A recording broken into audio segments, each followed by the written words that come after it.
যাদের তুফানের চমক দেখে পেছনটা ফেটে যাচ্ছে, জ্বলে পড়ে যাচ্ছে, তাদেরকে এবার মলম লাগাবে শাকিব খানের তুফান। এ যেন তুফানের মলম লাগিয়ে দেবে ভাই। বলার ওরে ভাই রে ভাই, শাকিব খানের এই লুকটি দেখে রীতিমতো আমি থমকে গেছি যে কি হচ্ছে রে ভাই। পরিচালক রায়হান রাফি তো বলেই দিয়েছে যে ভয় পেলে হবে, তুফান তো তুফানের মতো আসবে। হ্যাঁ ভাই, তুফানের যে চমকটা আপনারা দিলেন, রীতিমতো রীতিমতো যারা তুফানের বিপক্ষে ছিল তাদের পেছনটা ফেটে চৌচির হয়ে যাচ্ছে। তাদেরকে তুফান সিনেমার মানে তুফানি মলমটা খুবই দ্রুত লাগানোর জন্য আমি অনুরোধ করছি সবাইকে। ভাবাদাস, তুফান সিনেমার চমকের পর চমক দিয়ে পরিচালক রায়হান রাফি আবারও প্রমাণ করে দিলেন যে তুফান একটি সেই ধাঁচেরই সিনেমা হচ্ছে, যেই সিনেমার টিজার টেইলার কোনো কিচ্ছু দরকার নাই। আপনারা একেবারে সিনেমাটি ঈদের দিন রিলিজ দিয়ে দেন, একেবারে নিঃসন্দেহে আপনারা রিলিজ দিয়ে দেন। তুফানের টিজার টেইলার কোনো কিচ্ছু আমাদের দরকার নাই। ঈদের দিন একেবারে উড়াধুরা খেলা হবে এই তুফান সিনেমাটি নিয়ে। ব্রাদার্স, আমি ঢুকে গেছি কথা বলতে বলতে। আপনাদের কাছে লুকটি কেমন লেগেছে? অবশ্যই আপনাদের কাছে যদি লুকটি ভালো লেগে থাকে অবশ্যই ভিডিওর নিচে কমেন্ট করুন। আর এই তুফান নিয়ে যে আলোচনা করবে এখন, তুফানের যে আলোচনা সমালোচনা করেছিল তাদেরকে রীতিমতো পরিচালক রায়হান রাফি যেন ধুইয়ে দিলেন। এই সকল চমক দেখে কি কেউ ঠিক থাকতে পারে রে ভাই? বাংলা সিনেমাতে শাকিব খান চমক দেয় ঠিক আছে, কিন্তু এই যে এইরকম ভাবে যদি চমক দেন তাহলে তো ভাই ওই যে পেছনের বিষ থেমে যাবে, একেবারে পেছনের বিষ সকলের থেমে যাবে।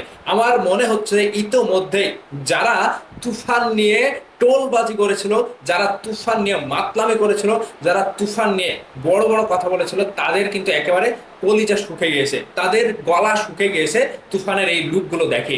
আমি রীতিমতো সোশ্যাল মিডিয়াতে দেখছি এই লুকটি নিয়ে পরিচালক রায়হান রাফি যে পোস্ট দিয়েছে, এছাড়া চরকি, এসভিএফ, আলফা আই থেকে পোস্ট করা হচ্ছে, প্রত্যেকটা পোস্টে কিন্তু তুফানি একটা ঝড়, মানে প্রত্যেকটা পোস্টে তুফানের একটা ঝড় কিন্তু তারা বয়ে দিয়েছে। তো তুফানের যে লুকগুলো এখন প্রকাশ করা হচ্ছে, এরপরে যে রোমান্টিক গানটা দেওয়া হবে, রীতিমতো এই যে চমকের পর চমক যে দিচ্ছে পরিচালক রায়হান রাফি, তিনি নিজের থেকে নিজের অভিজ্ঞতা থেকে শাকিব খানকে কিভাবে তারা প্রেজেন্ট করলে দর্শক চমকাবে এবং বাংলাদেশের পরিচালক প্রযোজকরা রীতিমতো তারা থমকে যাবে, সেই চিন্তায় কিন্তু মানে পরিচালক রায়হান রাফি নিজের ক্রেডিট দিয়ে তুফান সিনেমার এরকম লুক কিন্তু প্রকাশ করছে। তাহলে এই যে ঈদের দিন যে কয়টা সিনেমা রিলিজ হবে, মানে এতদিন যে লুকগুলো প্রকাশ করেছিল প্রত্যেকটা লুকের চেয়ে আজকের এই লুকটি যেন অন্যরকম, ঠিক জবাব দেওয়ার মতো লুক।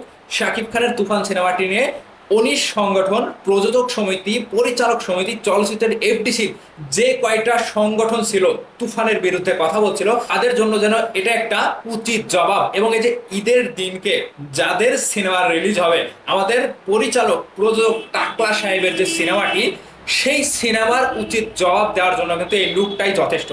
আমি সাকিবিয়ানদের বলতে চাই, শাকিব খানের ভক্ত হয়ে কখনোই অন্য কারো সিনেমা নিয়ে কিংবা অন্য কারো বাজে মন্তব্য নিয়ে আমরা কখনো পাগলের মতো কথা বলি না। আমাদেরকে নিয়ে যে বাজে মন্তব্য করে, কিংবা শাকিব খানের তুফান সিনেমা হোক, যে কয়টি সিনেমা হোক, এক কথায় শাকিব খানের পরিচালক তো দূরের কথা, শাকিব খানের সিনেমা নিয়েও যদি কেউ বাজে মন্তব্য করে তাহলে তাদেরকে কিভাবে উচিত জবাব দিতে হয়, তার এই যে উচিত একটা জবাব কিন্তু শাকিব খানের তুফানের এই লুকটি।